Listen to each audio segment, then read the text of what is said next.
En el caos que siguió a la muerte de César, el poder de Marco Antonio parecía absoluto, respaldado por las legiones más temibles de Roma. Sin embargo, en un instante, dos de estas legiones de veteranos le dieron la espalda, jurando lealtad no a un general experimentado, sino a un joven de 19 años sin un solo día de experiencia en el campo de batalla. ¿Cómo pudo Cayo Octavio, un completo desconocido, arrebatarle el corazón de los soldados a un comandante legendario y poner de rodillas a la República? La respuesta no se encuentra en una única hazaña heroica, sino en una tormenta perfecta de ambición, herencia y una asombrosa audacia que tomó por sorpresa al mundo romano. Se dieron instrucciones al nuevo propretor, Octaviano, para que cooperara con los cónsules recién elegidos, Aulo Hircio y Vivio Pansa. Se dieron instrucciones al nuevo propretor, Octaviano, para que cooperara con los cónsules recién elegidos, Aulo Hircio y Vivio Pansa. Julio César, el coloso que había mantenido unidos los fragmentos dispares del imperio, yacía muerto en el suelo del Senado, apuñalado por sus amargos rivales políticos. Hacía apenas unos meses que la guerra civil más devastadora de la historia de la República había concluido tras casi 5 años de derramamiento de sangre, y las tensiones, lejos de disiparse, vibraban en el aire como la cuerda de una lira a punto de romperse. Esta mezcla levaduriza de rivalidades políticas y partidos opuestos solo necesitaba una chispa para incendiarse y sumir de nuevo al mundo romano en el caos de otra guerra civil. La eliminación del gigante que mantenía a raya las presiones hirvientes sirvió como el catalizador que provocaría la reanudación de las hostilidades.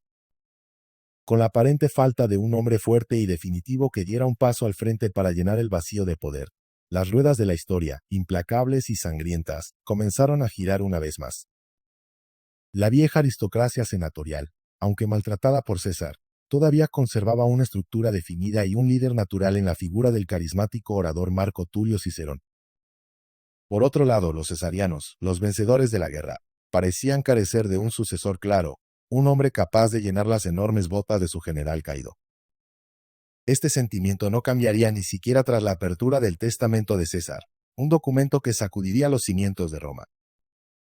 En él, César adoptaba como heredero a su sobrino nieto, un joven desconocido de 19 años cuyo nombre era Cayo Octavio. Inicialmente, nadie tomó en serio al joven. Era una entidad desconocida, sin conexiones en el Senado y con pocos conocidos en el ejército. El sucesor más probable parecía ser el otro cónsul de César, su leal y capaz comandante militar, Marco Antonio. Como el funcionario de más alto rango del Estado, Antonio actuó con rapidez. Obtuvo de la viuda de César, Calpurnia, todos los documentos y decretos del líder fallecido, heredando de facto el manto de la dictadura de César. Durante un breve y tenso periodo, Antonio dominó la escena política en Roma. Sin embargo, en tiempos tan volátiles, los equilibrios políticos eran extremadamente delicados. Pronto, una coalición entre los asesinos de César y el Senado, hábilmente dirigida por Cicerón, comenzó a socavar su posición. Intentando un difícil equilibrio, Antonio convocó una reunión del Senado en la que se declaró una amnistía para los asesinos, pero con una condición crucial: que se mantuviera el statu quo cesariano. Parte de este acuerdo implicaba la ratificación de los actos de César, lo que significaba que Antonio, una vez expirado su mandato de un año como cónsul, tendría que abandonar Italia y asumir el gobierno de la provincia de Macedonia. Esto representaba un grave problema para Marco Antonio. Aunque Macedonia era una provincia rica y contaba con 6 legiones movilizadas por César para una campaña planeada en Partia, estaba demasiado lejos de la capital, el epicentro de los acontecimientos políticos. Él prefería la opulenta provincia de la Galia Cisalpina, al norte de Italia, desde donde podría vigilar Roma e intervenir en caso de emergencia. Solo había un problema.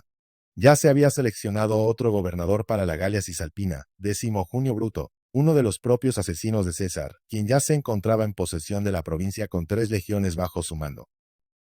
Determinado a salirse con la suya, Antonio trabajó para cambiar el acuerdo, aprobando irregularmente una ley que le otorgaba el proconsulado de la Galia Cisalpina en lugar de Macedonia durante 5 años, permitiéndole además retener las legiones estacionadas en Macedonia.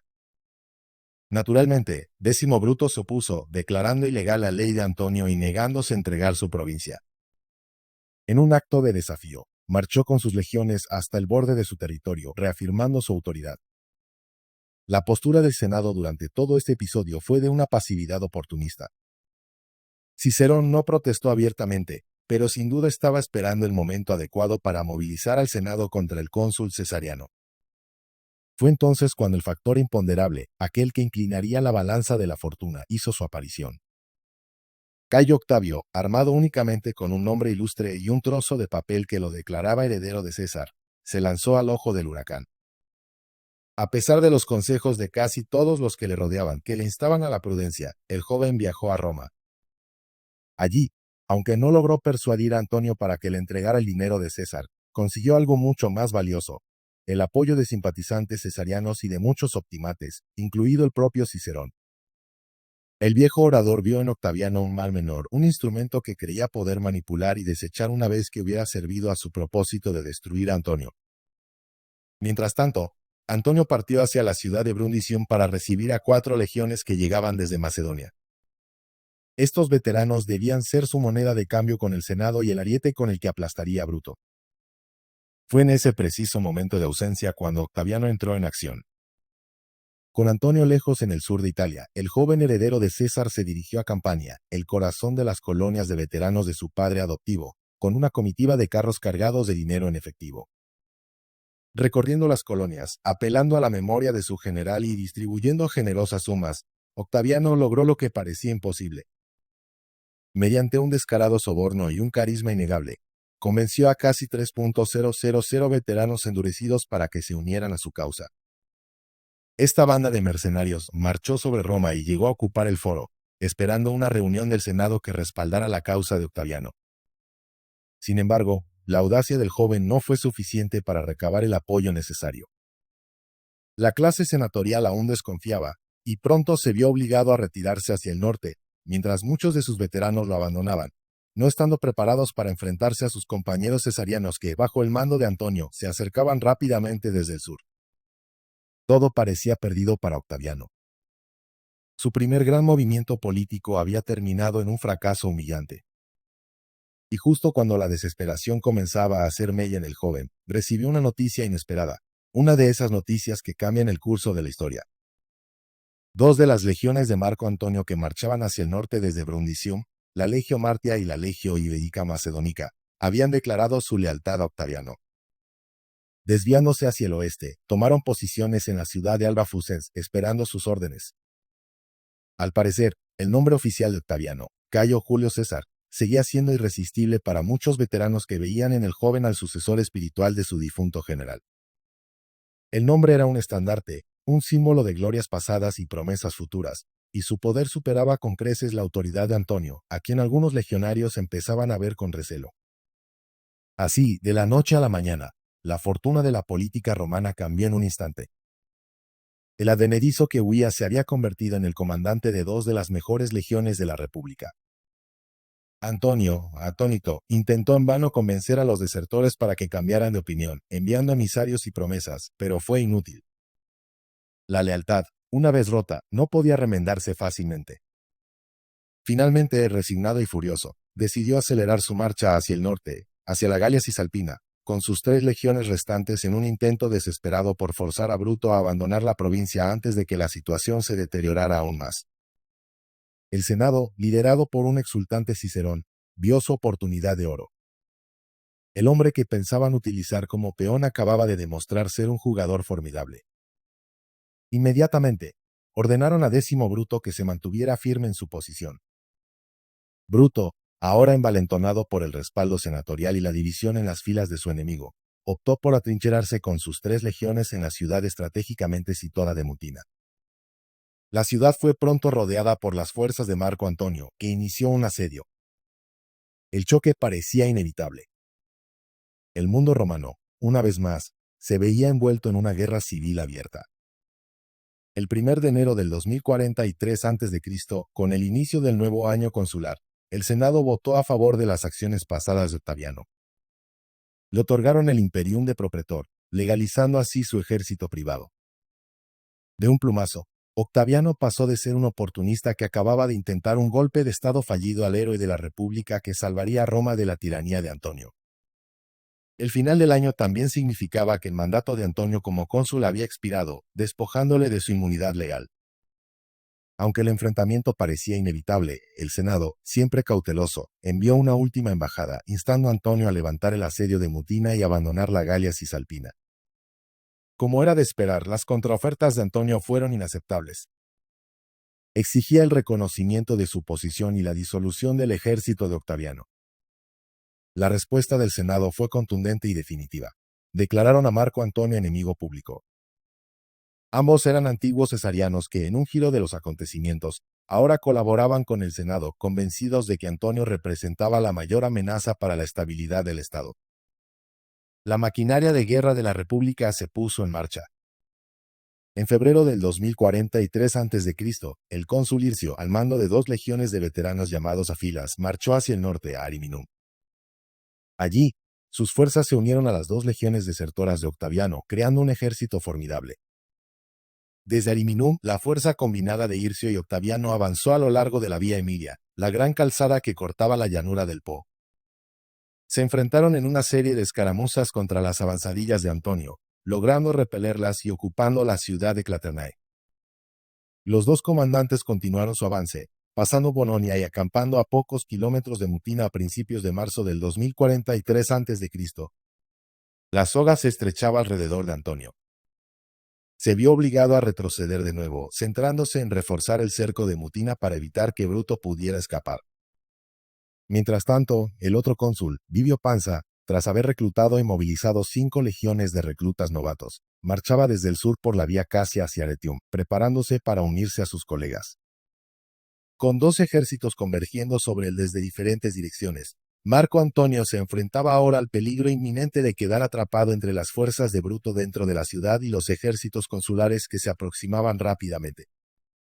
La presión era inmensa. Con el tiempo en su contra, Antonio sabía que debía tomar la iniciativa y pasar al ataque lo antes posible, intentando evitar a toda costa que sus enemigos unieran sus fuerzas. Su plan era audaz y se basaba en la superioridad cualitativa de sus tropas. Dejando una pequeña parte de su ejército para mantener a Bruto encerrado dentro de Mutina, Antonio tomó el grueso de sus fuerzas, apoyadas por un contingente de caballería auxiliar númida, y comenzó a hostigar el campamento de Hircio y Octaviano. Sin embargo, sus oponentes no tenían prisa. Ya estaban informados de la inminente llegada de Pansa y estaban decididos a esperar, sabiendo que la ventaja numérica total estaría de su lado. Viendo que sus fintas no daban resultado, Antonio tomó una decisión arriesgada. Decidió atacar preventivamente a los reclutas novatos de Pansa que marchaban por la vía Emilia desde Bononia, pensando que podría destruir fácilmente a estas tropas inexpertas con sus veteranos endurecidos. Dejó parte de sus fuerzas para continuar los ataques fingidos contra el campamento de Octaviano, y luego, al amparo de la noche, se deslizó sigilosamente más allá de ellos, con el objetivo de aplastar a las fuerzas de Pansa antes de que pudieran unirse a sus colegas. La maniobra fue ejecutada con maestría por Antonio. De hecho, parecía que, a pesar de la superioridad numérica de su enemigo, estaba a punto de obtener una ventaja decisiva. Las tropas verdes de Pansa tendrían pocas posibilidades contra legiones de veteranos curtidos en 1000 batallas. Sin embargo, Antonio no sabía que Hircio y Octaviano, lejos de ser engañados, estaban perfectamente informados del avance de Pansa y habían anticipado su movimiento. Ya habían despachado a sus propias cohortes pretorianas, la élite de la élite, junto con la formidable Legio Martia, los mismos veteranos que habían desertado de Antonio. Estas fuerzas de élite lograron atravesar la localidad de Forum Gallorum al amparo de la oscuridad, justo antes de que fuera ocupada por las fuerzas de Antonio, y se unieron a las legiones de Pansa, reforzando drásticamente su capacidad de combate. Al amanecer del 14 de abril del 2043 a.C., el ejército reforzado de Pansa avistó las primeras señales del enemigo. Eran las cohortes pretorianas de Antonio, bloqueando la carretera principal cerca del pueblo de Forum Gallorum. El escenario para una de las batallas más sangrientas de la guerra civil estaba preparado. El ejército de Marco Antonio estaba compuesto por 2 legiones veteranas, que desplegó a ambos lados de la vía Emilia para ocultarlas en el terreno pantanoso que cubría la zona. Las alas de su ejército estaban ocupadas por la ágil caballería auxiliar númida, y el propio Antonio tomó posición justo en el centro de la formación con sus 2 cohortes pretorianas, desplegadas sobre la calzada elevada. Al otro lado del campo, Pansa desplegó su veterana Legio Martia a cada lado de la vía Emilia, mientras que sus dos cortes pretorianas, las enviadas por Hircio y Octaviano, se posicionaron en el centro de la formación, enfrentando directamente a los pretorianos de Antonio. Los veteranos de Pansa, con ojos entrenados por años de guerra, notaron una agitación sospechosa en los arbustos frente a ellos y luego vieron el brillo de los escudos y los cascos bajo el sol de la mañana. Rápidamente se hizo evidente que Antonio pretendía tenderles una emboscada. Su experiencia en el campo de batalla les hizo tener una mente operativa propia. Tan pronto como percibieron el despliegue del enemigo, tomaron una decisión crucial. Ordenaron a las nuevas levas inexpertas que no se unieran a la batalla, para no causar confusión entre sus propias filas. La mayoría de los reclutas novatos permanecerían dentro del campamento de marcha durante el combate, como espectadores aterrorizados de la carnicería que estaba a punto de desatarse. Los dos ejércitos de veteranos comenzaron a marchar a un ritmo lento y metódico el uno contra el otro. Ambos bandos estaban igualmente motivados. Los hombres de Antonio estaban ansiosos por castigar a la Legio Martia por su traición, un acto que consideraban la peor de las infamias. Mientras tanto, los soldados de la Martia estaban decididos y movidos por la misión de que una sola legión pudiera vencer a dos, para demostrar que su valor y su causa eran superiores. Siendo veteranos, no levantaron ningún grito de batalla. No esperaban aterrorizarse mutuamente. Conocían la capacidad de su oponente y sabían que la victoria se decidiría por la resistencia, la disciplina y el acero. Debido a la carretera elevada que atravesaba el campo de batalla, el ala derecha del ejército no tenía contacto visual con la izquierda. Por lo tanto, el choque que siguió se convertiría en dos batallas separadas, dos vórtices de violencia aislados por la propia geografía del terreno. Cuando las líneas de batalla se acercaron para enfrentarse, el ala derecha de Antonio atacó, señalando el comienzo de la masacre. Miles de pila, las pesadas jabalinas romanas, se intercambiaron en pocos instantes, oscureciendo el cielo por un momento antes de caer sobre los escudos y la carne. Pronto, toda la línea de legionarios indistinguibles se vio envuelta en un feroz combate fratricida. El historiador Apiano describe la escena que siguió con una viveza escalofriante. Como no podía haber flanqueo ni carga en los pantanos, se mantuvieron juntos en orden cerrado. Y como ninguno podía desalojar al otro, se trabaron con sus espadas como en un combate de lucha. Ningún golpe fallaba su objetivo. Había heridas y matanza, pero no gritos, solo gemidos. Y cuando uno caía, era instantáneamente retirado y otro ocupaba su lugar. No necesitaban ni amonestación ni aliento, ya que la experiencia había convertido a cada uno en su propio general. Cuando algunos de ellos se fatigaban, se retiraban por un breve momento para tomar aliento, como en los juegos gimnásticos, y luego se lanzaban de nuevo al encuentro. La precisión y el silencio de los veteranos eran tales que asombraron a las nuevas levas que presenciaban la escena desde la seguridad relativa del campamento. En algún momento de la batalla, el ala derecha de Pansa, donde luchaba la Legio Martia, comenzó a superar al ala izquierda de Antonio, empujando hacia adelante en dirección a Forum Gallorum. La ambición de la Martia parecía estar dando sus frutos. Pero en el centro, la situación era muy diferente. Las cortes pretorianas lideradas por el propio Marco Antonio prevalecieron en una lucha viciosa contra las dos cortes pretorianas enviadas por Hircio y Octaviano. La élite de Antonio, luchando bajo la mirada directa de su comandante, demostró ser superior, y las fuerzas de la República en el centro fueron finalmente aplastadas y aniquiladas. Mientras tanto, en el ala izquierda, las otras cohortes de los veteranos de Pansa resistieron valientemente, pero comenzaron a desintegrarse bajo la inmensa presión del ala derecha de Antonio, numéricamente superior. Pansa, que luchaba valientemente entre sus hombres durante este momento de crisis, intentando reunir a sus tropas y dar ejemplo, fue herido de muerte por una jabalina que le atravesó el costado.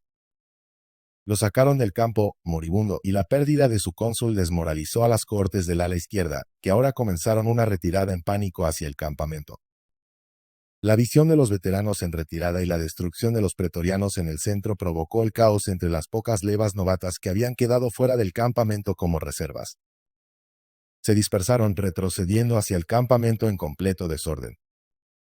Mientras tanto, el ala derecha de Pansa, que había tenido éxito, se veía ahora amenazada por la caballería de Antonio, que, libre de oposición, podía flanquear a las cohortes aisladas. Los veteranos se vieron obligados a retroceder lentamente, pero de forma ordenada, repeliendo a los implacables asaltos de la caballería númida. La línea de batalla de Antonio al completo perseguía ahora al enemigo en retirada hacia su campamento de marcha. Los supervivientes de la Legio Martia, a pesar de sus pérdidas, ofrecieron una resistencia tenaz. De hecho, por vergüenza a buscar refugio, permanecieron fuera del campamento, formando una línea de escudos improvisada. Aunque fatigados y maltrechos, los legionarios seguían furiosos y dispuestos a luchar hasta el amargo final, prefiriendo la muerte a la deshonra de la huida. Las bajas no se conocen con exactitud, pero debieron de ser terribles para ambos bandos. Los pretorianos de Octaviano e Hircio fueron completamente destruidos, y la Legio Martia sufrió pérdidas muy graves. Por otro lado, el ejército de Antonio estaba maltratado, pero había salido victorioso del campo de batalla. Había logrado su objetivo de interceptar y derrotar a Pansa. Marco Antonio podría probablemente haber forzado la rendición de los supervivientes enemigos con un asedio a su campamento, pero el tiempo se agotaba para él. Temiendo los acontecimientos en torno a Mutina, donde Bruto podría intentar una salida, y con Hircio y Octaviano a su espalda, tomó la decisión de retirarse hacia el oeste con su exhausto ejército. Su objetivo era regresar a sus líneas de circunvalación lo antes posible, consolidar su posición y prepararse para la siguiente fase del conflicto. Pero el día aún no había terminado. La sangre derramada en los pantanos de Forum Gallorum era solo el prólogo de lo que estaba por venir. Mientras los hombres de Antonio, agotados pero triunfantes, iniciaban su marcha de regreso, no sabían que el cónsul Hircio, alertado por el estruendo de la batalla, ya estaba en movimiento, liderando personalmente a sus legiones para interceptar al ejército victorioso pero debilitado de Antonio en su camino de vuelta. La segunda ronda de la carnicería estaba a punto de comenzar. El sol del mediodía se cernía sobre un paisaje de muerte y desolación. Los hombres de Antonio, con los músculos doloridos y las mentes embotadas por la adrenalina del combate, avanzaban con dificultad por la misma vía Emilia que habían recorrido con sigilo y confianza apenas unas horas antes. Arrastraban a sus heridos, llevaban los estandartes manchados de sangre y barro, y un aire de sombrío triunfo flotaba entre ellos. Habían vencido. Habían hecho huir a sus enemigos y habían matado a un cónsul de Roma. Sin embargo, la victoria había tenido un coste terrible y cada hombre lo sentía en sus huesos. No hubo cantos de victoria, solo el pesado sonido de miles de sandalias sobre la piedra y el murmullo ocasional de los oficiales dando órdenes. Fue en ese estado de agotamiento y complacencia cuando el desastre los golpeó. Desde el oeste, avanzando desde su campamento cerca de Mutina, apareció una nueva fuerza. No eran los reclutas aterrorizados de Pansa ni los restos de la Legio Martia. Eran legiones frescas de veteranos, lideradas por el otro cónsul, Aulo Hircio en persona. Hircio, al escuchar el fragor de la batalla a la distancia, había actuado con decisión. Dejando a Octaviano para que guardara el campamento, había tomado a sus mejores tropas y se había lanzado hacia el este para apoyar a su colega. Llegaba demasiado tarde para salvar a Pansa, pero en el momento perfecto para vengar su derrota. Los exploradores de Antonio, probablemente menos vigilantes tras la victoria, dieron la alarma demasiado tarde. Las columnas de Hircio cayeron sobre el ejército de Antonio como un martillo sobre un yunque. Los legionarios de Antonio, sorprendidos, agotados y desorganizados por la marcha, apenas tuvieron tiempo de formar una línea de batalla coherente. El choque fue brutal y desequilibrado. El propio Hircio lideró el asalto contra las legiones de Antonio, mientras que la caballería republicana, superando a la agotada caballería númida, comenzó a flanquear y a sembrar el caos en la retaguardia de Antonio. La batalla, si se le puede llamar así, fue una masacre. Los veteranos de Antonio, a pesar de su valentía, no pudieron resistir el embate. Sus filas se rompieron y la retirada ordenada se convirtió en una huida desesperada. El propio Marco Antonio, viendo el desastre total, se vio obligado a huir con los restos de su caballería, abandonando a sus legiones y sus preciosas águilas en el campo. Hircio, en la cima de su triunfo, persiguió al enemigo en desbandada hasta el campamento de Antonio frente a Mutina. En un arrebato de audacia, el cónsul lideró un asalto directo a las fortificaciones. Sus hombres, enardecidos por la doble victoria del día, irrumpieron en el campamento. Fue allí, en medio de la lucha caótica dentro de las trincheras y tiendas, donde la fortuna volvió a girar. Aulo Hircio, el cónsul victorioso, cayó muerto, abatido en el mismo momento de su mayor gloria. La muerte de Hircio detuvo el ímpetu del ataque. Sin su líder, las tropas republicanas, aunque victoriosas, quedaron desconcertadas. Fue entonces cuando Octaviano, que hasta ese momento había permanecido guardando el campamento, entró en escena. Avanzó con sus reservas, no para unirse a la lucha, sino para asegurar la situación. Tomó el mando del ejército de Hircio, recuperó el cuerpo del cónsul caído y, lo más importante, se aseguró de que las legiones ahora sin líder le juraran lealtad a él. En un solo día, Roma había perdido a sus 2 cónsules, pero Cayo Octavio, el joven de 19 años, ahora comandaba un vasto ejército de más de 8 legiones y se había convertido, de la noche a la mañana, en el único comandante militar de la República en el campo. La guerra contra Antonio, aunque lejos de terminar, había dado un vuelco espectacular, dejando al joven heredero de César en una posición de poder que ni Cicerón ni sus enemigos podrían haber imaginado jamás. El camino hacia el poder absoluto, pavimentado con la sangre de los cónsules, se abría ante él.